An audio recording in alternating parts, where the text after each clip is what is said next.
어떤 나라는 억만장자가 넘쳐나고 어떤 나라는 하루 한 끼조차 힘들어. 대체 이 차이는 어디서 오는 걸까? 단순히 풍부한 천연자원이나 뛰어난 기술력 때문일까? 경제학에서는 이 질문에 대한 답을 이렇게 말해. 한정된 자원을 어떻게 효율적으로 분배하는지 그 방법에 따라 달라진다고 말이야. 인류는 이 문제를 해결하기 위해 세 가지 질문에 대한 답을 찾아왔어.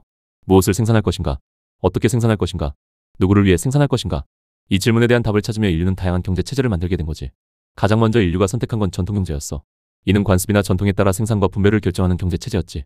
하지만 점차 문명이 복잡해지면서 강력한 리더나 정부가 모든 것을 결정하는 명령경제가 등장했어.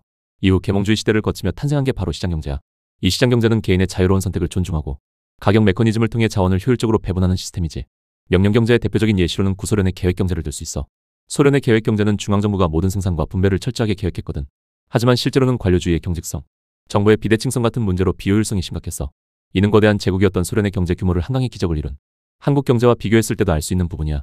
1980년대 후반 소련의 GDP는 약 2조 달러였는데 같은 시기 한국의 GDP는 2천억 달러 수준이었지. 무려 10배나 차이 났었지만 당시 소련은 한국보다도 심각한 생필품 부족을 겪었어. 이건 계획경제의 본질적인 한계를 보여주는 거였지. 반면 시장경제의 원리를 가장 극명하게 보여주는 사례는 아담 스미스의 보이지 않는 손이라는 개념이야. 개인의 이기적인 경제 활동이 시장의 가격 체계를 통해 사회 전체의 이익으로 이어진다는 거지. 하지만 시장경제가 완벽한 건 아니야. 빈부격차, 불평등, 독점 같은 부작용이 나타날 수 있거든. 그래서 정부는 규제나 복지 정책을 통해 시장의 실패를 보완하고 있는 거지.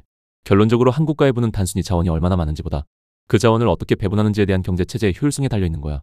자유로운 시장과 정부의 적절한 개입이 균형을 이룰 때 가장 이상적인 번영을 이룰 수 있는 거지. 구독, 좋아요 누르고 새로운 영상도 받아봐.